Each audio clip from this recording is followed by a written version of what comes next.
વિદ્યાર્થી મિત્રો, આજે આપણે એક પ્રેક્ટિકલનું નવું સાધન જોવાના છે. બંને જ પ્રેક્ટિકલ જે સમજાવ્યા છે થિયરીમાં એ પ્રયોગ પણ છે. પોટેન્શિયોમીટર.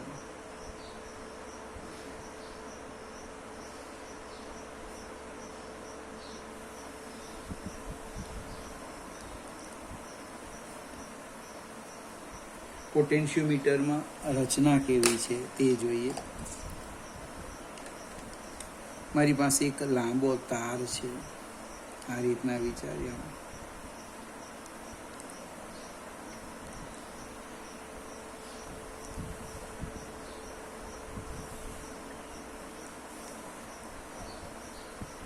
આનું આપણે અહીંયા કનેક્શન આપી દઈએ. આનું અહીંયા કનેક્શન આપી દઈએ. આ જે બિંદુ છે એને એ કહી દઈએ, આ જે બિંદુ છે બી કહી દઈએ. આમ કનેક્ટેડ ખૂબ લાંબો તાર છે. 200 સેન્ટીમીટર, 400 સેન્ટીમીટર, 500 સેન્ટીમીટર, 1000 સેન્ટીમીટર. આ અહીંયા મેં 4 તાર લીધા, 1, 2, 3, 4. કોઈનામાં 6 હોય, કોઈનામાં 10 પણ હોય. હવે આ તારના બે છેડા વચ્ચે એક પ્રમાણભૂત બેટરી જોડવાની. પ્રમાણભૂત બેટરી, આમ એને ચોપડીમાં નામ આપેલું છે બી. એની સાથે એક ચલ અવરોધ જોડવાનો, ચલ, અને કળ કે. આ જે અવરોધ છે એટલે આપણું રિયોસ્ટેટ RH વેરિયેબલ છે. આનું કનેક્શન આપણે આ રીતના કરી દેવાનું.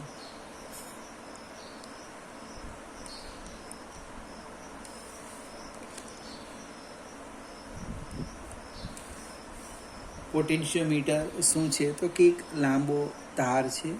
એ તારના બે છેડા વચ્ચે એક પ્રમાણભૂત બેટરી બી, એક ચલ અવરોધ RH અને કળ જોડવામાં આવે છે. પોટેન્શિયોમીટરનો સિદ્ધાંત અહીં ચોપડીમાં ડાયરેક્ટ લખ્યું છે કે પોટેન્શિયોમીટર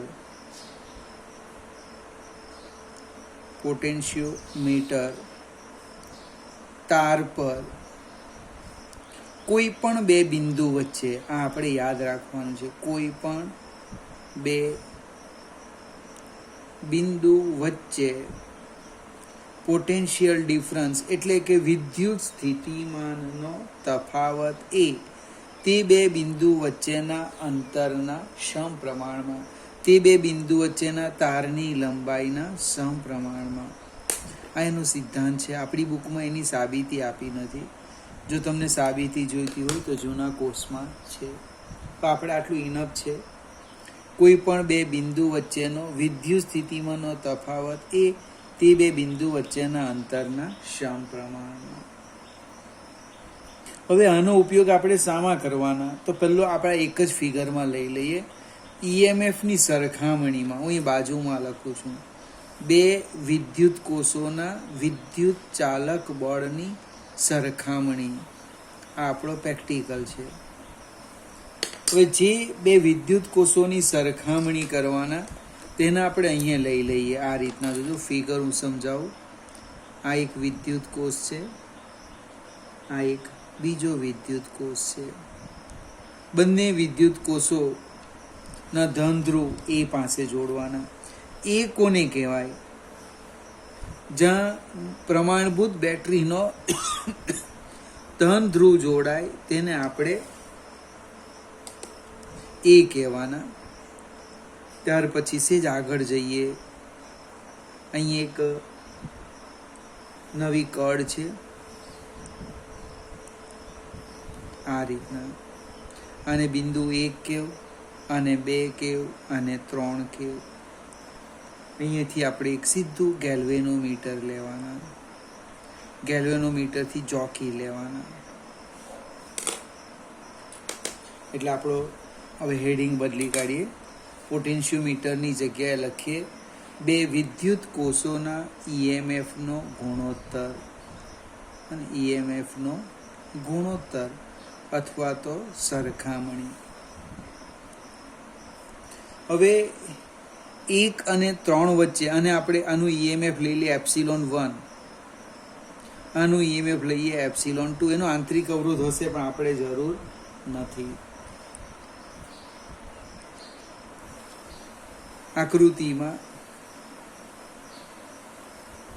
આકૃતિમાં દર્શાવ્યા પ્રમાણે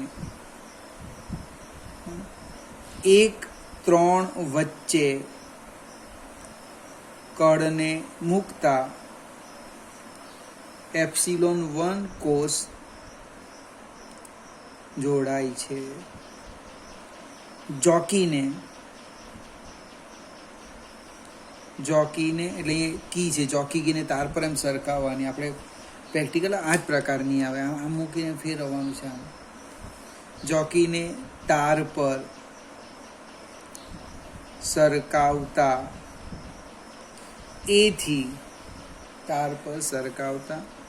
એથી L1 અંતરે તટસ્થ બિંદુ મળે. તટસ્થ બિંદુ મળે એનો અર્થ એવો થાય કે ε1 બરાબર phi L1. મિત્રો phi શું છે અહીંયા સમજાવતે ભૂલી ગયો. આ જે સિદ્ધાંત છે, ચલે છે, એની જગ્યાએ તમારે આમ લખવાનું, આમ potential difference equal to phi L. phi એટલે એકમ લંબાઈ દીઠ પોટેન્શિયલ ડિફરન્સ. તમે L ને સામે લઈ જાઓ અને 1 કરો, એકમ લંબાઈ દીઠ પોટેન્શિયલ ડિફરન્સ phi લીધો. એટલે કે ε1 is equal to phi L1. એકમ લંબાઈમાં phi તો L1 લંબાઈમાં કેટલો? કેમ? તો કે આપણી પાસે જે પેલું સૂત્ર હતું, હું રફ કામ કરું છું અહીંયા, જોજો રફ કામ, કે ટર્મિનલ વોલ્ટેજ બરાબર વિદ્યુત ચાલક બળ માઇનસ IR. મેં I ને 0 કીધા. અને આ જે જોકી કી છે ને તાર પર સરકાવતા ગેલ્વેનોમીટર L1 અંતરે 0 આવર્તન બતાવે. 0 નો અર્થ આમાંથી કોઈ પ્રવાહ પસાર થતો નથી. એટલે કે આના બે છેડા વચ્ચેનું વિદ્યુત ચાલક બળ બરાબર પોટેન્શિયલ ડિફરન્સ, V બરાબર એપ્સિલોન. ચલો આગળ જઈએ, બીજું સ્ટેપ. અને હવે કળને 1-3 માંથી દૂર કરી 2-3 માં મૂકતા બને તટસ્થ બિંદુ A થી L2 અંતરે મળે છે. એટલે કે ε2 બરાબર phi L2. આ સમીકરણ 1 અને આ સમીકરણ 2. 1 અને 2 નો ગુણોત્તર લેતા સમીકરણ 1 અને 2 નો ગુણોત્તર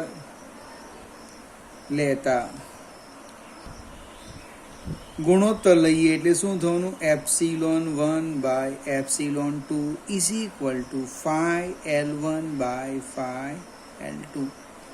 phi નીકળી જાય એટલે કે ε1/ε2 બરાબર L1/L2. બે વિદ્યુત કોષોના ગુણોત્તરની સરખામણી કરતા. આ આપણી પાસે ઓલરેડી પ્રેક્ટિકલ છે. બીજો પ્રેક્ટિકલ છે આંતરિક અવરોધ માપવાનો, એ પણ જોઈ લઈએ.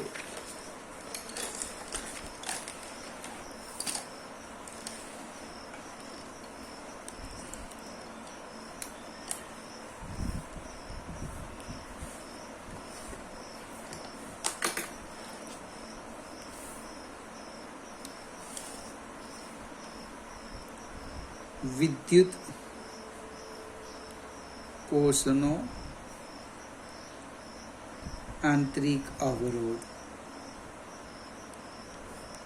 અને પોટેન્શિયોમીટરનો ઉપયોગ કરી વિદ્યુત કોષનો આંતરિક અવરોધ માપવો. મિત્રો, આપણે થિયરી જો સમજીએ તો પ્રેક્ટિકલ કરવાની પણ જરૂર નહીં, થોડો અંદાજ આવી જાય, ખ્યાલ આવે. પહેલાં આપણે પોટેન્શિયોમીટર બતાવી દઈએ. જે ફિગર હમણે દોરી હતી એ જ હું દોરું છું. 4 તાર લઈ લઈએ. એક તારની લંબાઈ આપણે પ્રેક્ટિકલમાં 100 સેન્ટીમીટર છે. અને અહીંયા કનેક્ટ કરી દો.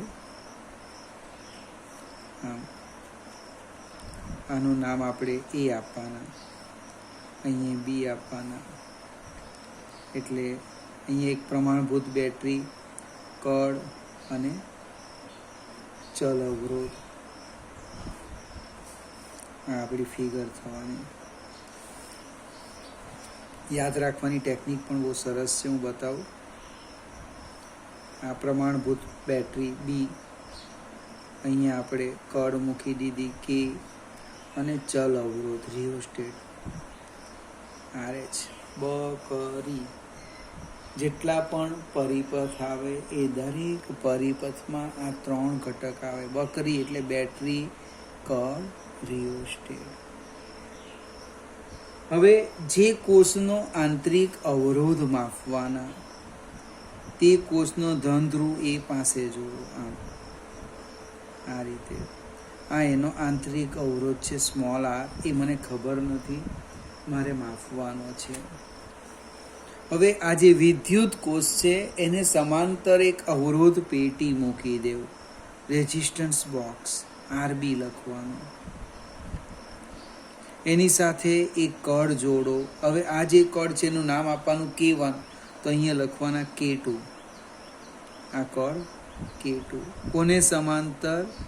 આ વિદ્યુત કોષને સમાંતર એક અવરોધ પેટી જોડો. આ બંનેના જે છેડા છે એને આપણે સંવેદનશીલ ગેલ્વેનોમીટર સાથે જોડી દો. ગેલ્વેનોમીટરથી જોકી.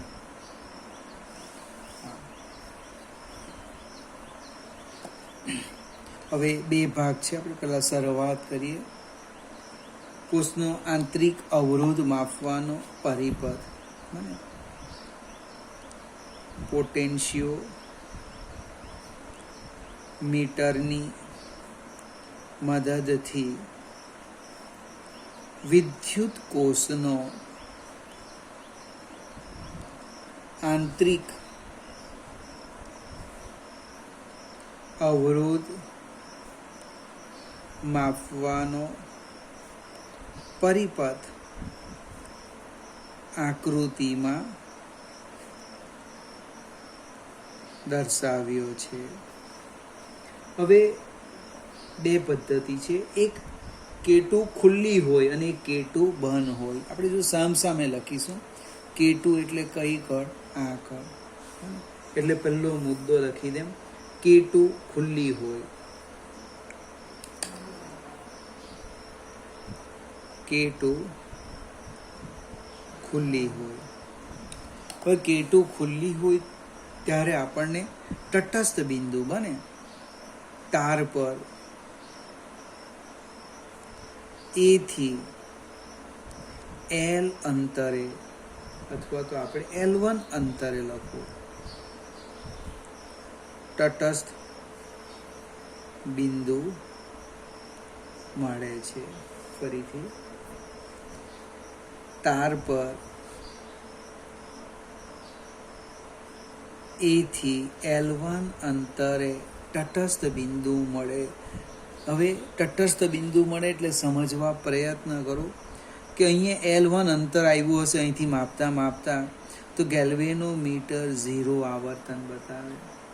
0નો અર્થ એવો થાય કે આમાંથી પ્રવાહ વહેતો નથી.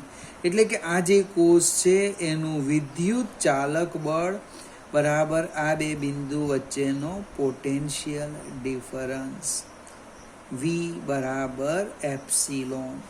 એટલે આપણે આમ લખી શકીએ, એપ્સિલોન બરાબર phi L1.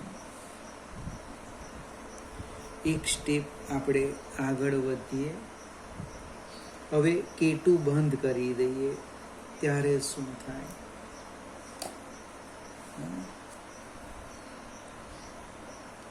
K2 બંધ હોય.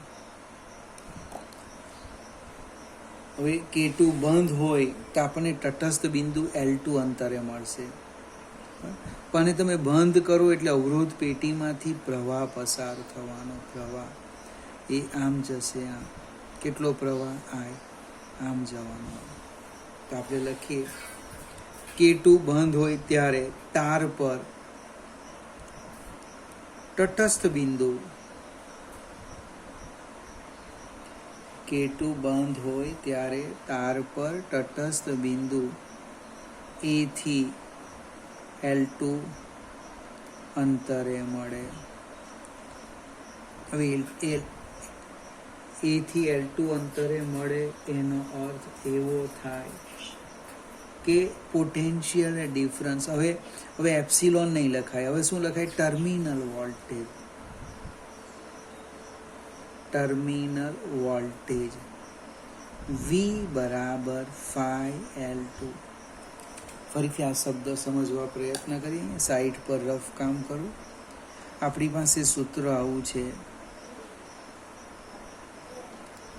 જો I 0 હોય તો V બરાબર એપ્સિલોન આવી ગયું.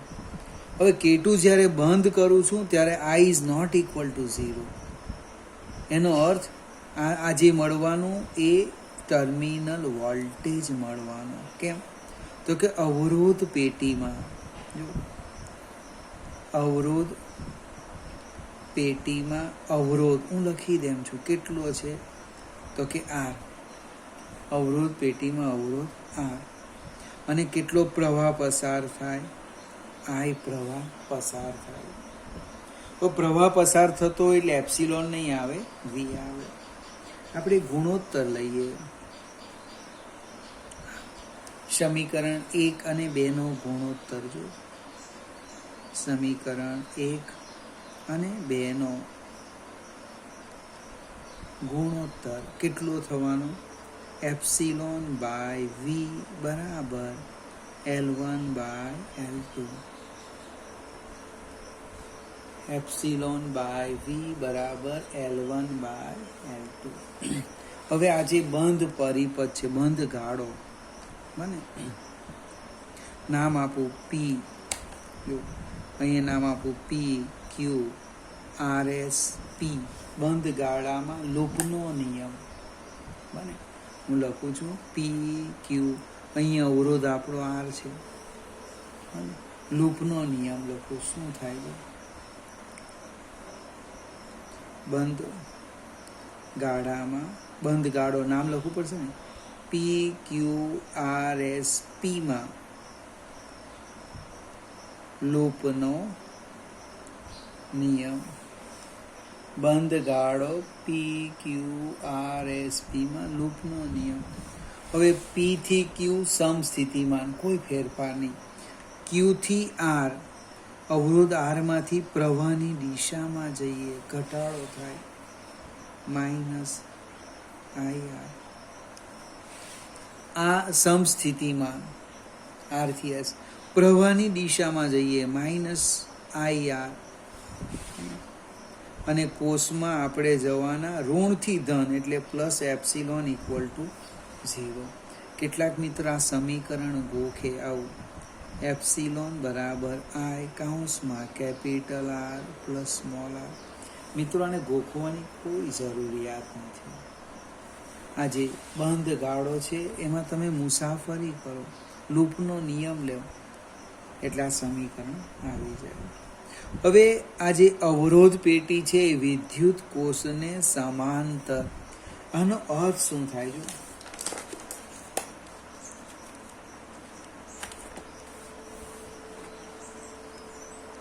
અવરોધ પેટી વિદ્યુત કોષને સમાંતર, સમાંતરમાં પોટેન્શિયલ ડિફરન્સ સરખો આવે, એટલે કે VPS બરાબર VQR. પણ VPS એટલે ટર્મિનલ વોલ્ટેજ, V બરાબર IR. હવે આ બે સમીકરણનો આપણે ગુણોત્તર લઈએ. આ સમીકરણ 4 અને આ સમીકરણ 5 નો ગુણોત્તર, 4 અને 5 નો ગુણોત્તર લેતા શું થવાનું? એપ્સિલોન બાય V બરાબર I capital R plus small r divide by IR. એટલે લગભગ આઈ ને આઈ નીકળી જાય. એપ્સિલોન બાય વી બરાબર 1 plus small R by capital R. આ આઈ નીકળી ગયા, આ આર આર સેપરેટ આપી દીધા. અને કેવું 6. સમીકરણ 3 તમે જો એ જ છે, એપ્સિલોન બાય વી આ સમીકરણ, અને આને સરખાવો. સમીકરણ 3 અને 6 પરથી શું થવાનું? L1 બાય L2 બરાબર 1 plus small R by capital R. હવે આને હું સાદું રૂપ આપું છું, તો સાઈડ પર લખું છું. Small R by capital R એટલે કે L1 બાય L2 માઇનસ 1, એટલે આંતરિક અવરોધ આવી ગયો.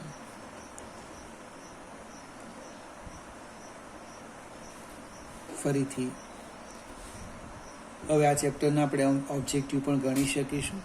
આંતરિક અવરોધનું સૂત્ર આવી ગયું, small R is equal to capital R L1 by L2 minus 1. ફરીથી યાદ શું રાખવાનું? K2 ખુલ્લી હોય ત્યારે લંબાઈ L1, બંધ હોય ત્યારે L2. L1 is always greater than L2. પ્રેક્ટિકલમાં કોઈ તકલીફ નહીં પડે. હવે પ્રેક્ટિકલ જ્યારે પણ કરીશું ત્યારે થિયરી આવડશે તો આપણું કામ ઝડપથી થશે.